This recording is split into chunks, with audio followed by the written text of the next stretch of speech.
muchas gracias por estar acá y vamos a empezar entonces con Silvina. Voy a presentarla. Esto lo tengo que leer porque no me lo acuerdo de memoria. Silvina es doctora en Derecho de la Facultad de Derecho de la Universidad Nacional de Córdoba. Se especializó en derechos de los pueblos originarios a partir de su trabajo en el Ministerio de Justicia del Estado de Bolivia. Ha publicado numerosos trabajos y ensayos sobre este tema.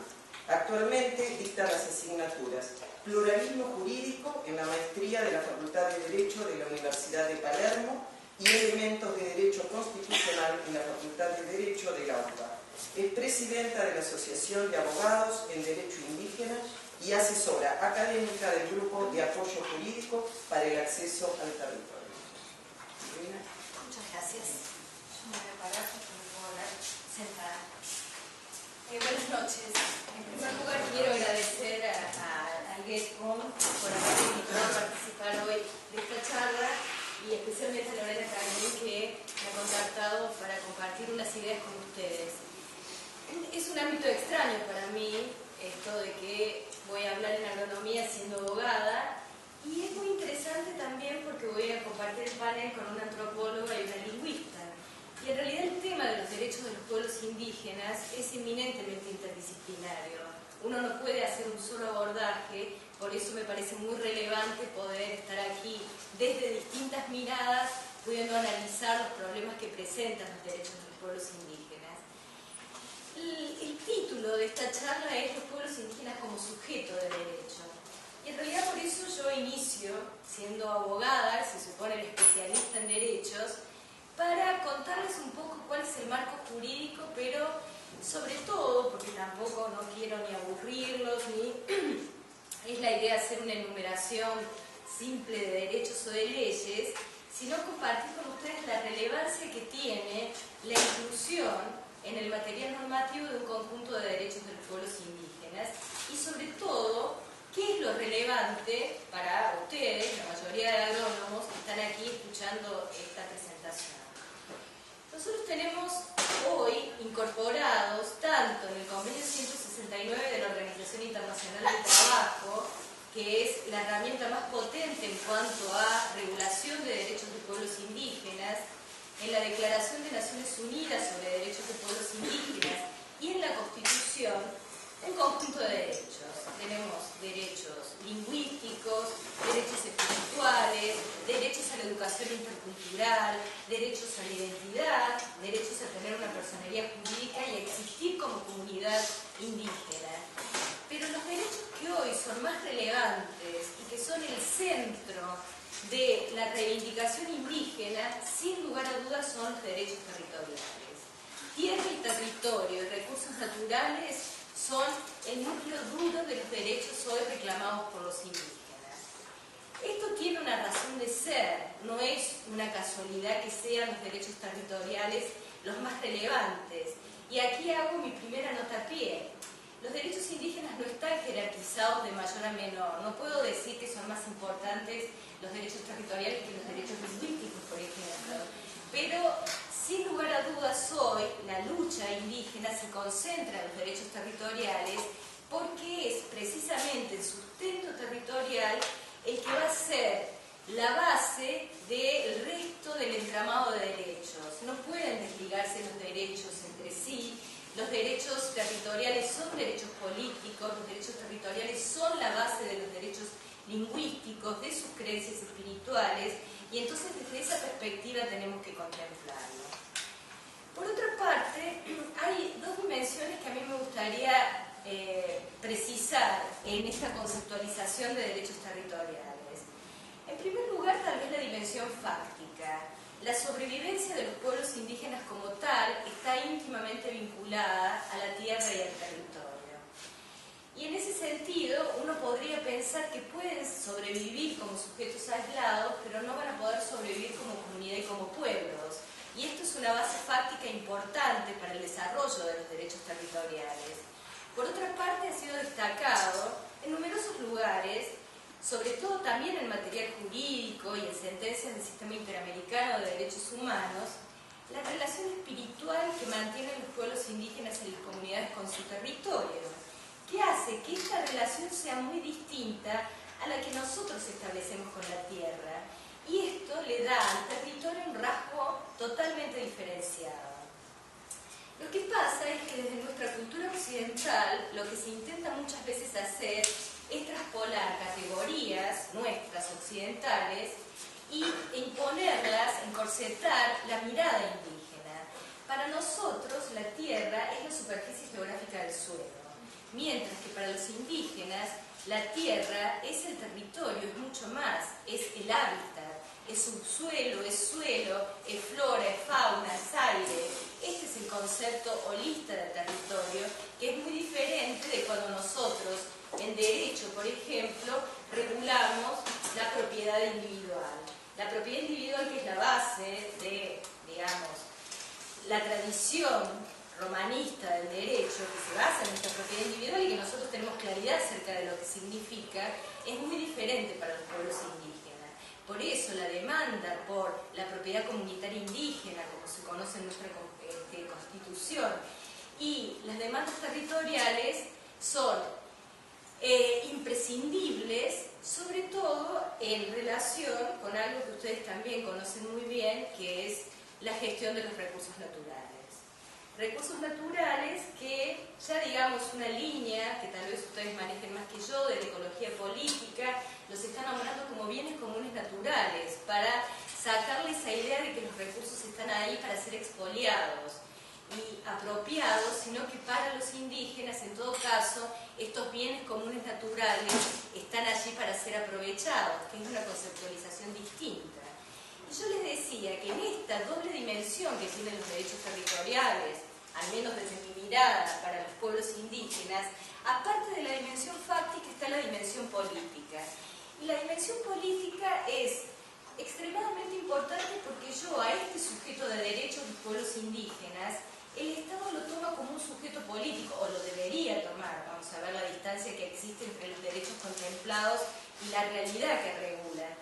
Pero los pueblos indígenas son sujetos políticos y en ese sentido deben determinar su forma de desarrollo, deben expresarse con autonomía y libre determinación.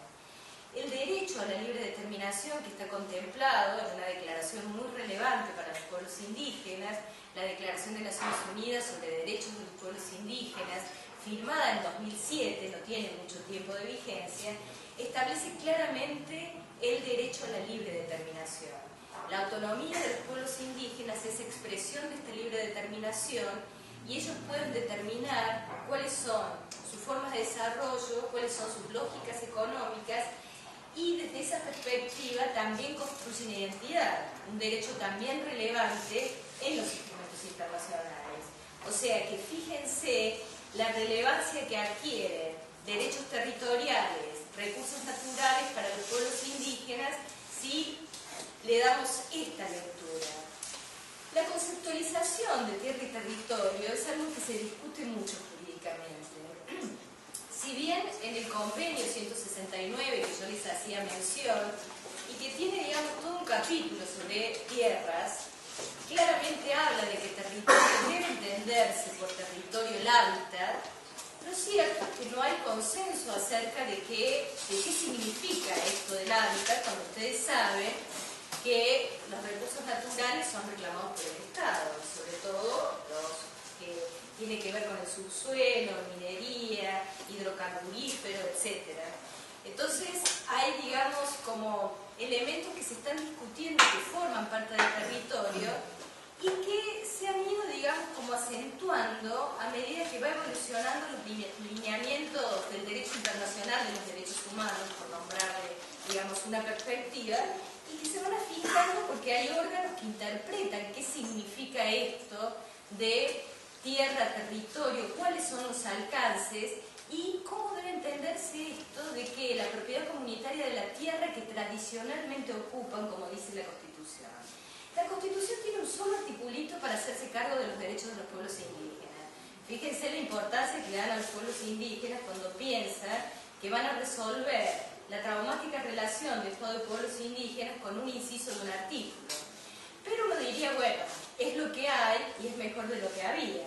Lo que había eran dos cláusulas en la Constitución Histórica del 53-60 que hablaba del trato pacífico con los indios y de la conversión de los indios al catolicismo.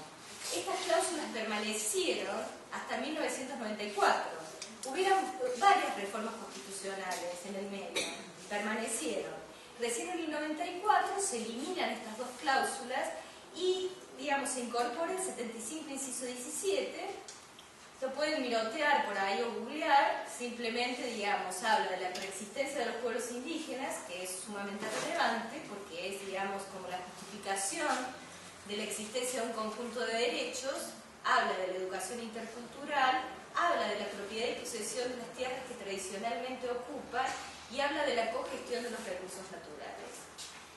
Ahora bien, ese tradicionalmente ocupan es otro elemento de la tierra y el territorio que trae muchos problemas de interpretación.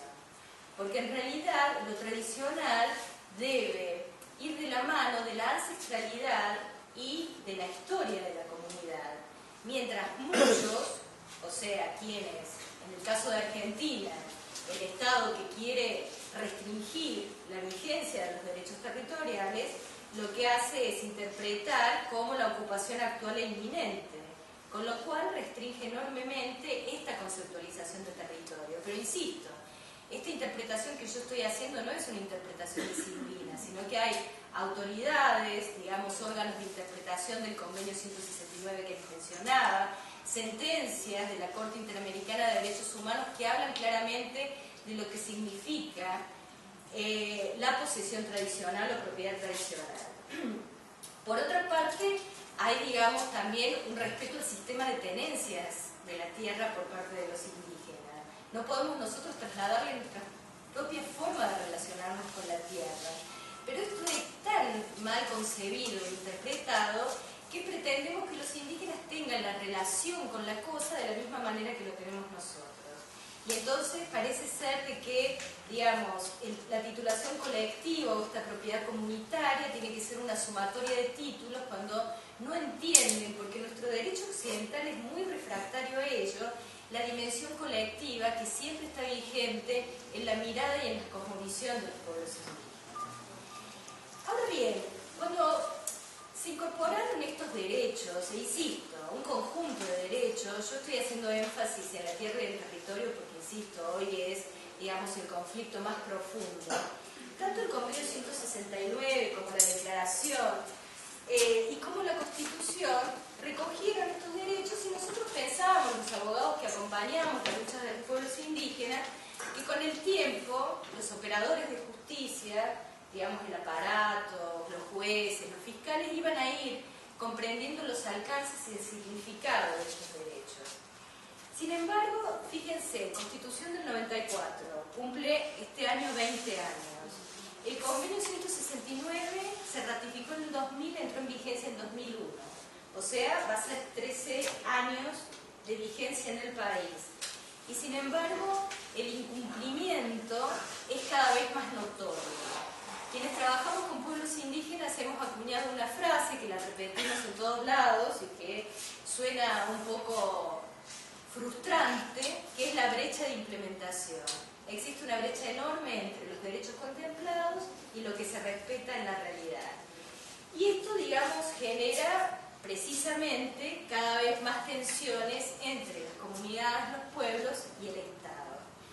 El Estado que quiso hacer, digamos, toda una historia, pero para hacérselas cortas, en 2006 saca una ley, se las nombro, pero después se ha prorrogado, que es la 26160, que es de emergencia de la propiedad y posesión comunitaria de la tierra. ¿Qué intentaba hacer el Estado? Como había cada vez más conflictos, que los conflictos, ojo, que no son solamente con territorios pertenecientes a privados o particulares, sino que muchos de los reclamos indígenas son territorios fiscales que pertenecen al mismo Estado. Entonces dijo, bueno, ponemos paños fríos y prohibimos los desalojos por 4 años y ordenamos que en 3 años se haga algo que técnicamente, y que después Lorena se va a referir especialmente a esto, el relevamiento técnico jurídico catastral.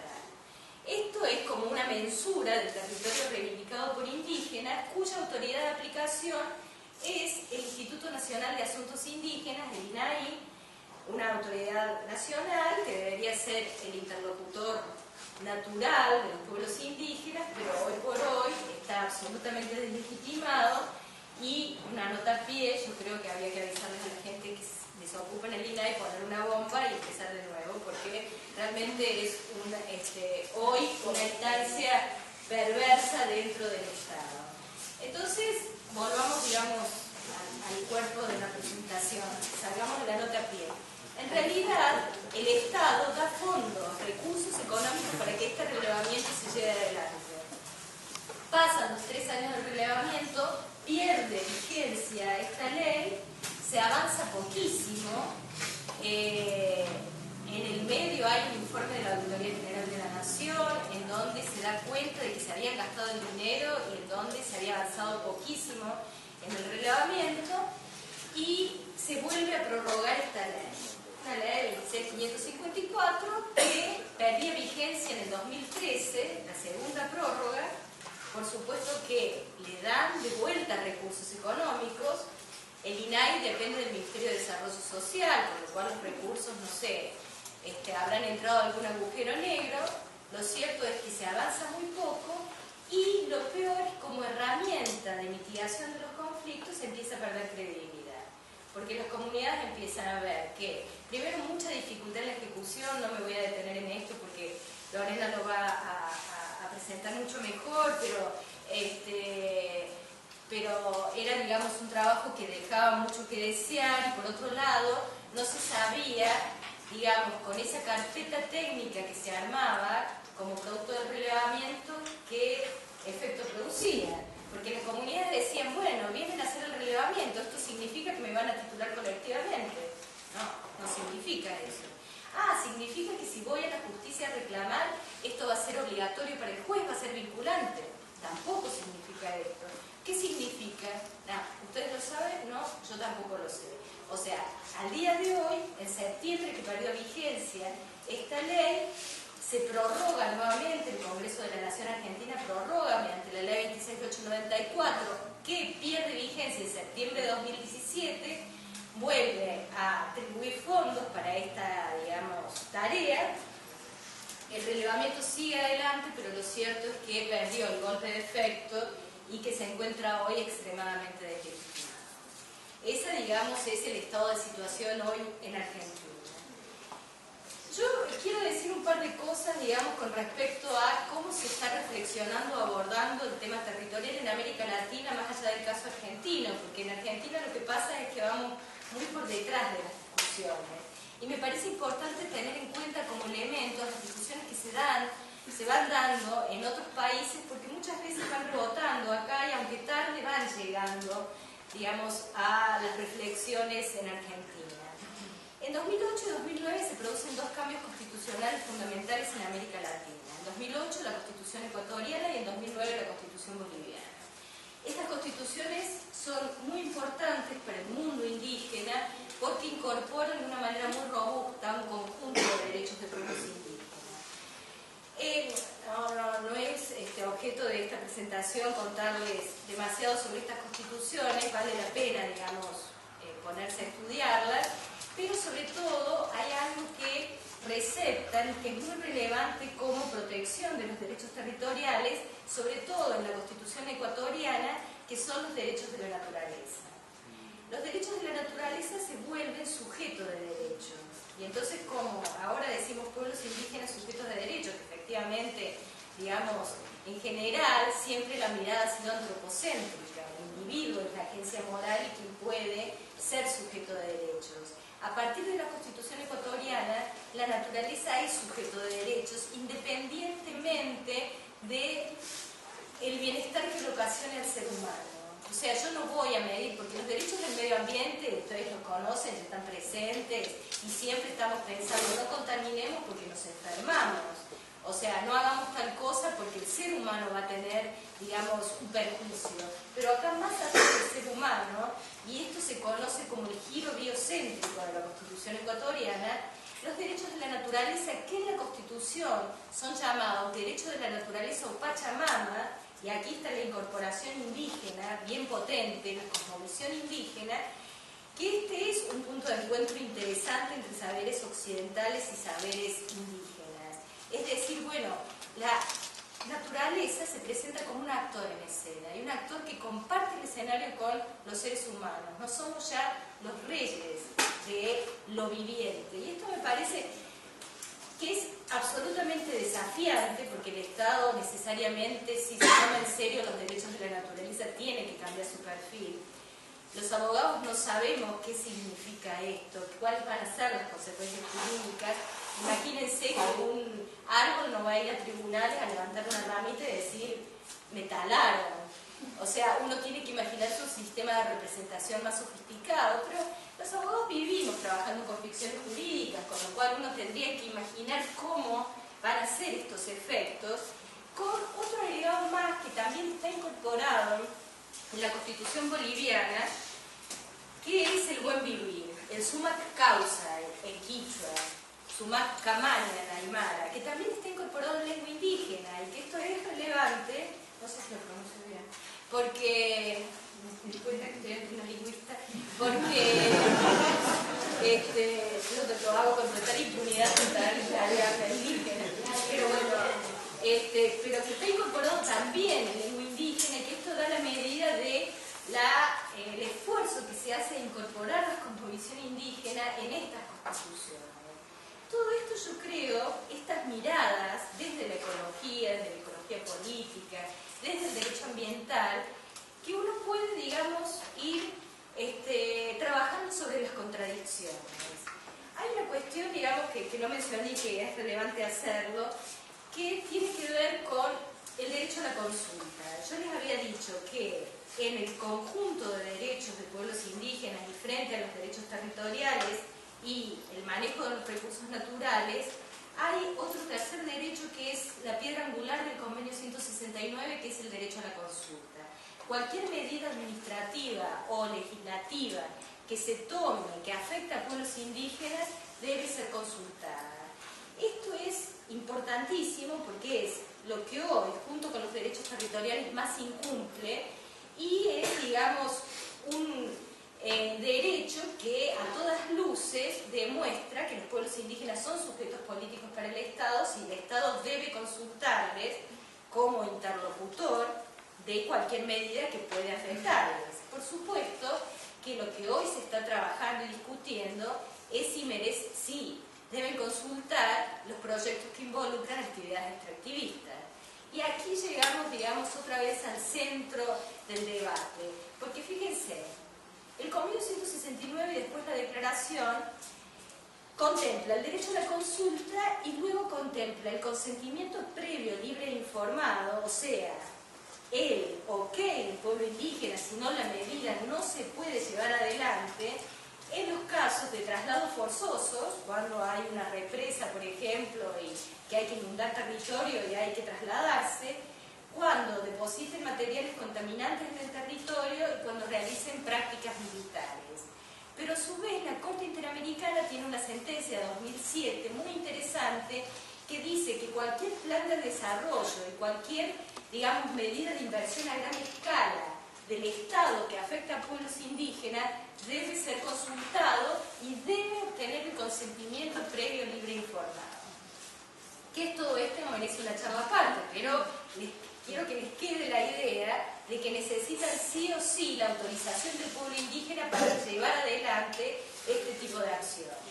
Entonces, si nosotros esto lo, digamos, vinculamos con las reivindicaciones territoriales, con los recursos naturales, con un derecho a la consulta que está vigente hoy en Argentina, con constituciones que, digamos, son más o menos progresistas. Nuestra constitución es, digamos, débil frente a la ecuatoriana o a la boliviana, pero también tiene derechos que uno puede, digamos, esgrimir ante instancias judiciales, y entonces vemos, bueno, ¿cómo manejamos esta contradicción tan flagrante? El Estado, por un lado, firma convenios y protege los derechos de los pueblos indígenas, y por el otro lado parece que borra con el codo lo que firma con la mano, cuando autoriza explotación, da concesiones para la explotación de la megaminería, para la explotación de la muerta, por ejemplo, que hoy por hoy está tan en la agenda pública. Entonces, ¿cómo superamos esas contradicciones? Yo creo que en el caso de Argentina, digamos, estamos en momentos que son muy problemáticos para los pueblos indígenas. El Plan Estratégico Agropecuario, ustedes lo sabrán mejor que yo, en 2011, claramente dijo que en 10 años se iba a ampliar el 27% de la superficie a cultivar, con lo cual esto significa más desmonte, más de lo que ya existe para más soja, o sea que prácticamente es acorralar a los pueblos indígenas. Un modelo que es agroexportador, monocultivo, basado en los agronegocios. Entonces, la contradicción profunda es entre los derechos de los pueblos indígenas y los modelos de desarrollo. Nosotros no podemos hoy pensar en que existe algún atisbo de compatibilidad entre modelos de desarrollo como los que tiene Argentina, pero como los que tiene también Ecuador o Bolivia o países que son fuertemente protectores de los pueblos indígenas, si están, digamos, basados en la renta que le da ciertas actividades extractivistas. Y entonces la pregunta es, ¿qué hacemos? Cambiamos modelo de desarrollo, que es como decir, superemos el sistema capitalista. Y entonces esto nos condena como la inacción, decir, bueno, hasta que esperemos que se supere el sistema capitalista.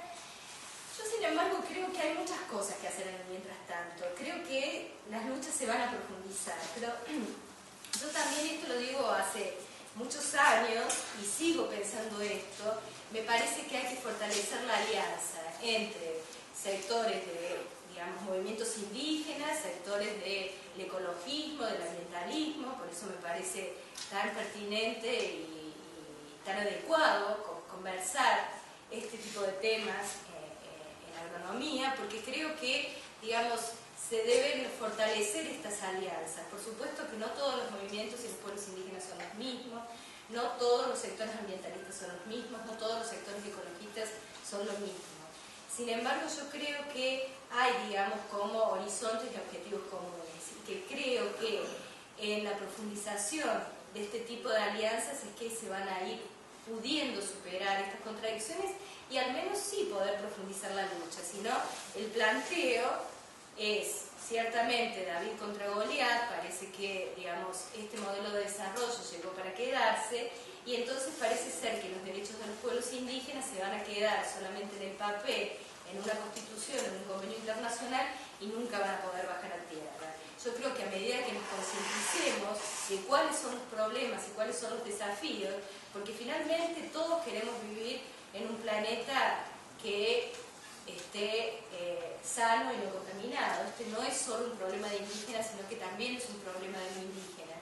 Y yo creo que los derechos territoriales, los recursos naturales o bienes comunes naturales, como prefiero decirlo, y un lugar que ocupen genuinamente los pueblos indígenas en un Estado que sea cada vez más inclusivo e igualitario, va a poder gestar ciertas transformaciones que hoy las vemos muy allá a lo lejos, pero creo que uno puede ir acercándose de a poco.